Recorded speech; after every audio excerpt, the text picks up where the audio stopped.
I very much thank you all for the occasion you have created.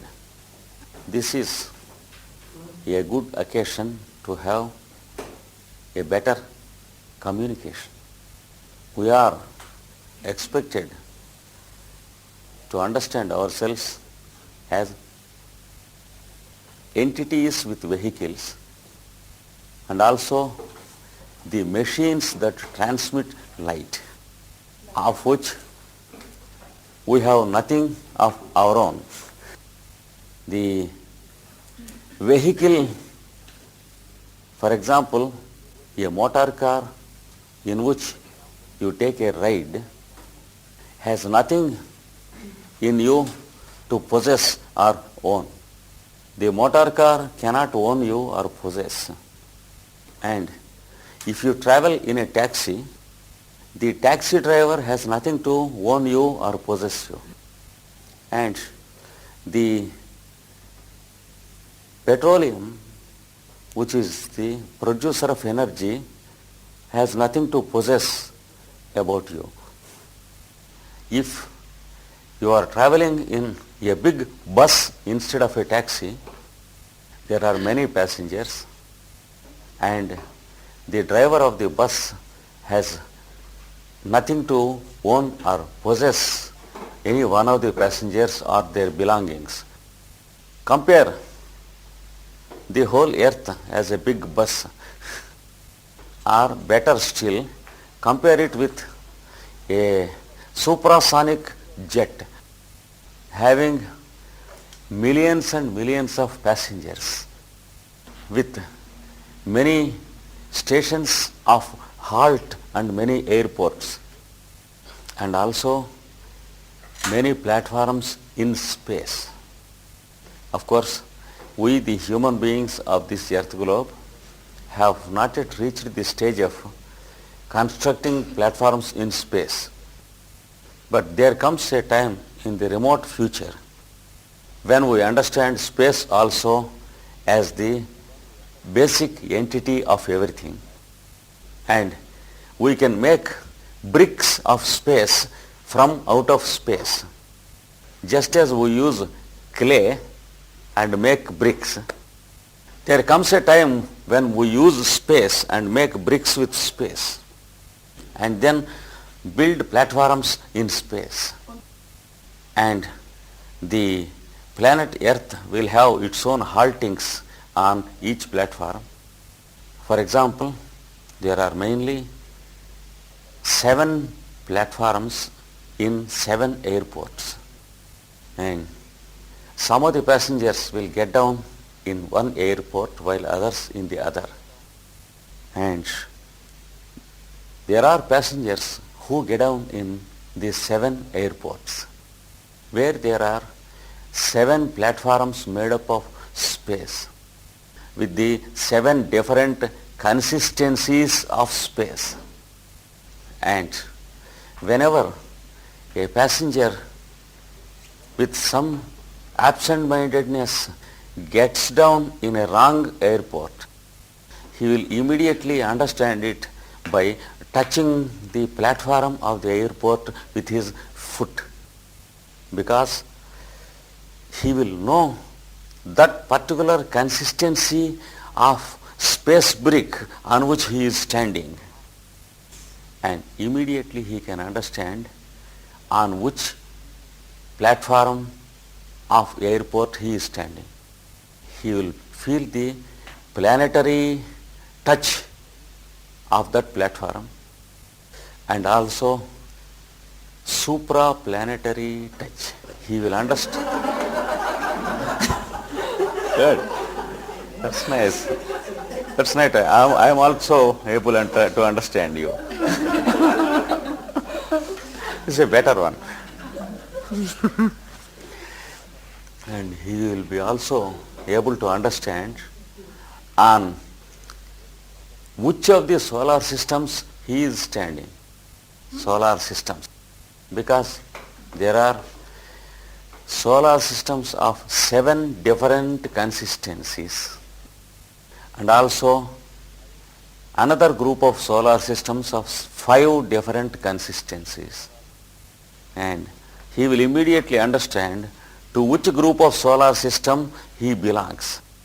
And when he discovers that he is standing on a wrong platform, then he will wait in the same airport for a few minutes more until the next jet plane, which we call the next Earth globe, halts there, and he again takes a short journey in it to get down at his proper airport and continue the plan of his work, go into the city, meet his friends, and fulfill his appointments with them, does the duty of the day's routine in that city, and then takes the next aeroplane which is proper. Imagine for a moment how your situation would be when you realize that the earth you are standing is one such jet planes.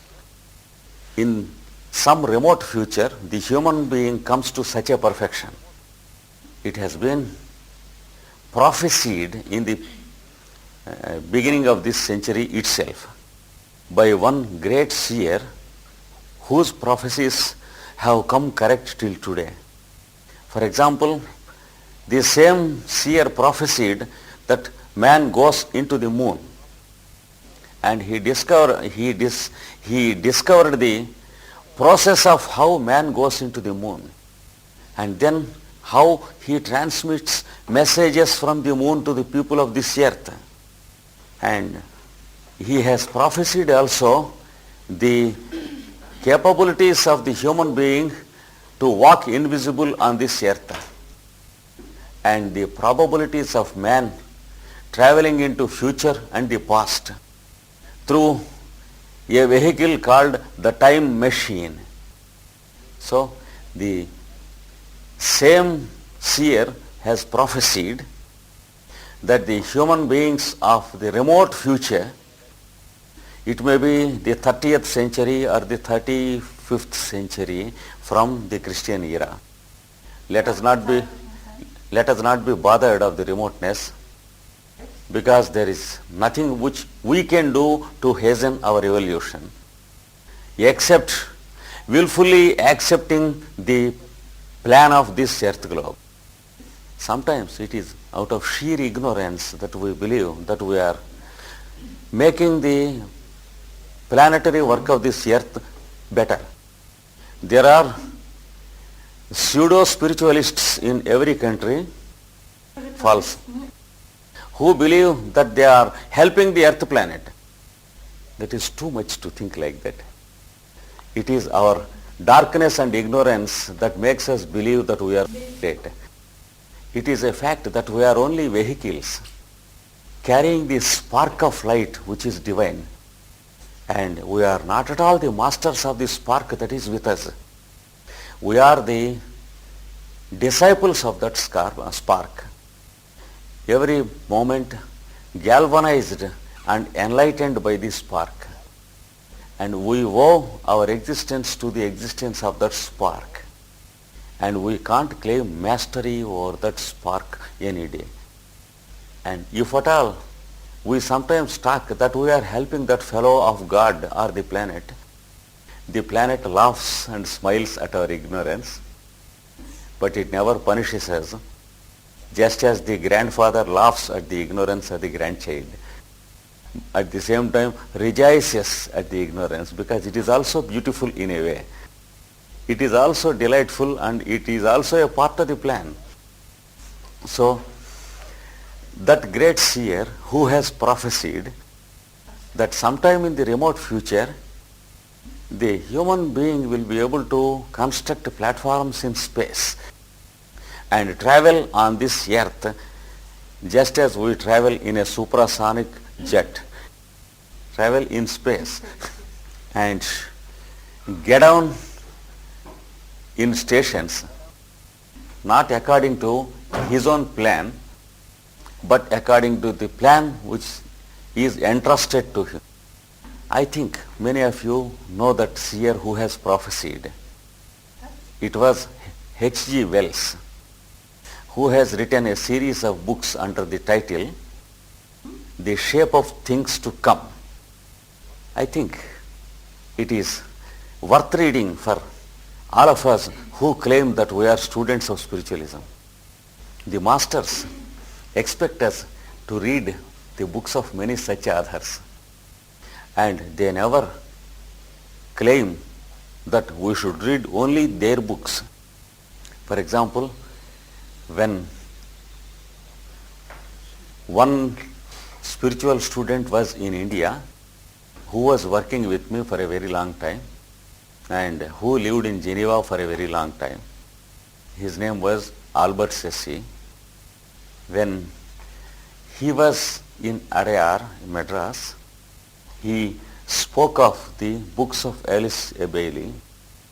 When the spiritual head of Adyar said, you should not read those books. And if you read those books, you need not come to the Theosophical headquarters.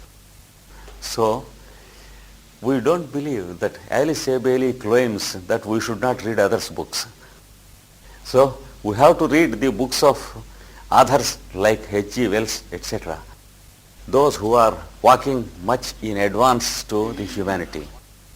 And according to the practical speculations of H.G. Wells, there comes a time when the human being understands the 7 consistencies of space around him, and the space producing 7 different types of solar systems. Yes. Each solar system being manifesting its own stage of development, its own group of planets, each planet showing its own stage and consistency of evolution, each solar system having its own earth also along with other planets, and each earth having its own age according to the stage of that particular solar system, and each earth receiving the 7 rays only through the solar rays of that particular solar system, because it cannot contain neither more nor less. What happens if our earth receives a more brilliant ray than it can endure? The earth goes into nothingness, because it goes into the basic settler state from which it has come. What happens when our physical matter touches some fire or the flame of a candle? Something happens which we name it burning away, or we use a better term, combustion, and we think that we are more scientific in using that term. Same thing happens if a higher ray comes and reaches the earth through our solar system. So every solar system has its own maximum and minimum of the rays. Before this, there are rays. After this, there are rays. But the sun of our solar system cannot endure either the rays before this or the rays after that. Suppose this is solar system A. There is another solar system, call it A1. It also has 7 rays, and when compared with this, they include some other ray, and they exclude one ray from the previous solar system. So let us have this as the basis of our understanding of the 7 rays. Let us remember that the 7 rays pre-exist the solar systems, and the rays that are being manifest through the solar system are only rays that are conditioned by the solar system, just as the space we see around us is only our impression of space or mind conditioned space, which is only a little egg in the total space. So, if we take a point in space and imagine 360 degrees, you can divide it with 7 by 7. So, always there are basically so many groups of 7 rays. So, this forms one set of 7 rays. The next set forms with the 8th ray. The next set forms with the 9th ray. Like this, the cosmic flower contains 52 petals, 51 being normal, 52nd is what we can call a keel or odd petal. And the solar systems make their manifestation according to the 51 consistencies. So let us have this as the basis of our understanding of the 7 rays. And let us remember that the rays are pre-existing, they are pre-existent of the solar systems. So the supra-cosmic plane of existence has its own 7 rays, and the cosmic existence will have each a 7 sub-rays, and the solar system on each scale has its own 7 rays, which are the 3rd degree sub-rays of the supracosmic solar system. So we can understand the 7 rays in the solar plane of existence, and next the planetary plane of existence, and then we have the 7 rays operating on this earth planet, forming the activity of space and time on this earth planet. For example, the 7 great periods of creation on this earth that are described in the secret doctrine and the cosmic fire as the 7 manvantaras of each solar system and the 7 manvantaras of each planet separately. And every planet undergoing 7 states of evolution and involution, passing the stages of A, B and C, becoming grosser and grosser until it comes to the physical plane, when it makes a manifestation and it lives its own planetary span of life, which is called a manvantara of that planet, and then again receding into the previous states and disappearing into the next state until it becomes subtler and subtler until it reaches the stage of G, which is equal to the stage of A. This whole period is called a bigger manvantara of that period, of that planet. And when one period is complete, then it is said to be one manvantara. And then again it begins to retrace the whole process. That means from G stage it comes to F stage and then to the E stage. So that we can call this as the A, B, C, D, E, F and G. That's okay. It goes through all these stages in the same way when it is another bigger manvantara. You can call it 1A manvantara.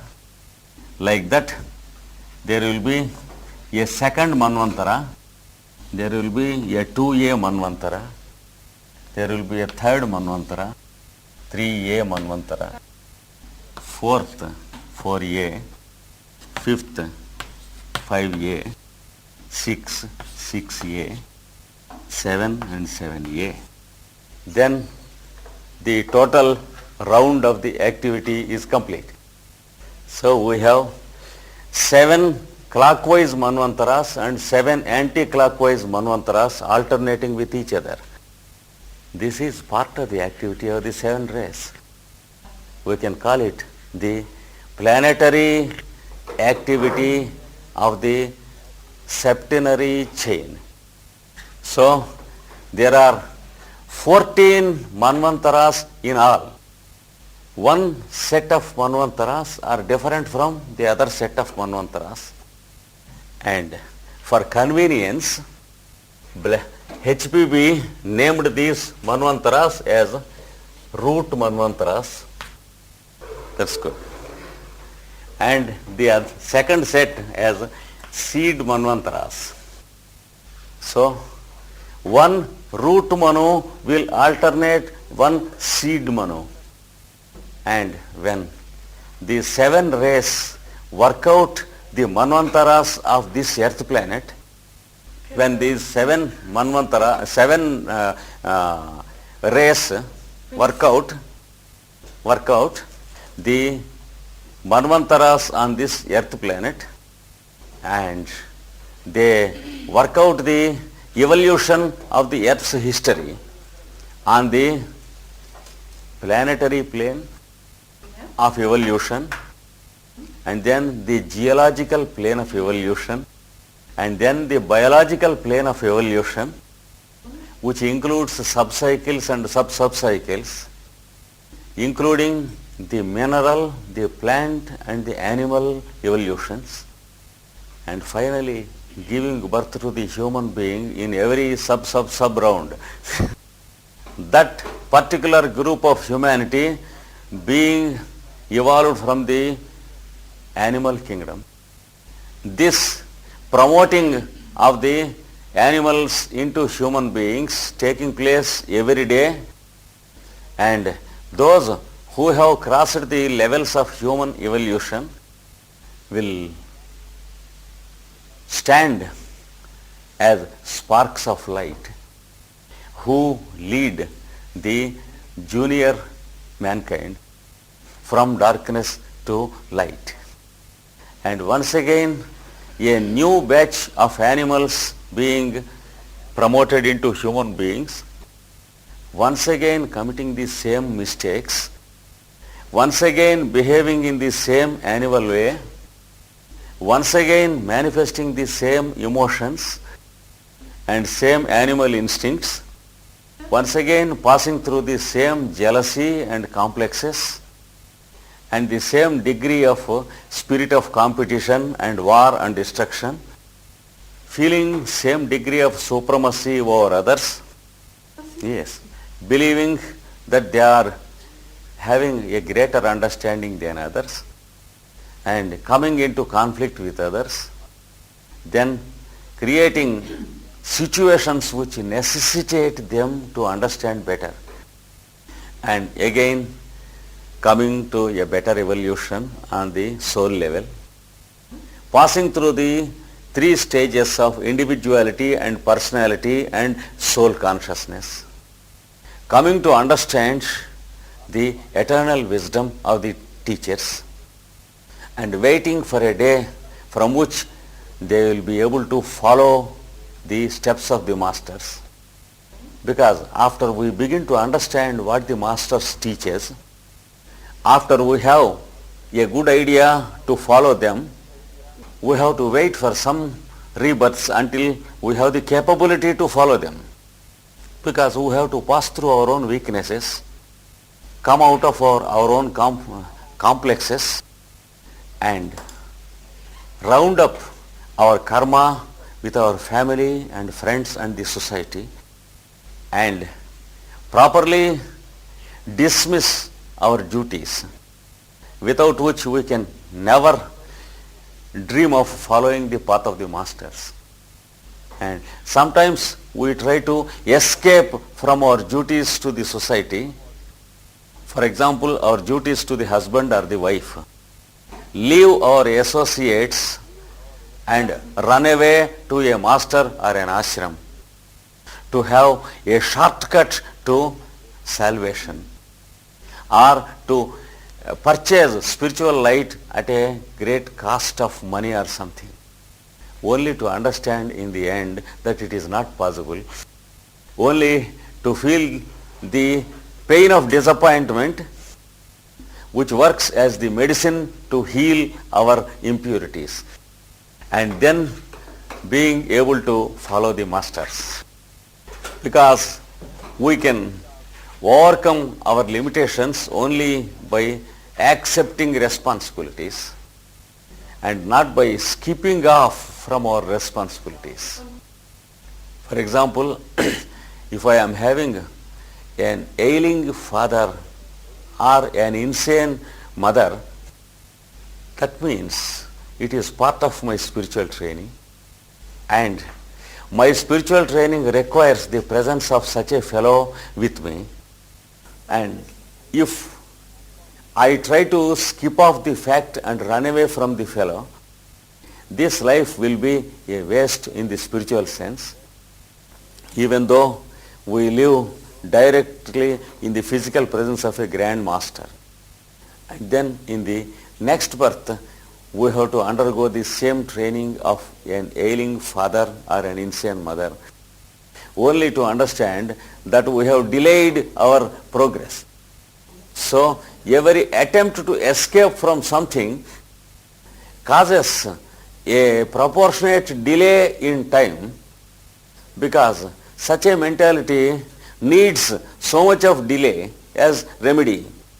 Such a mentality needs so much of delay so we will understand all these things and we begin to approach the path of the masters. And sometimes we believe that we bring grand solution to this earth.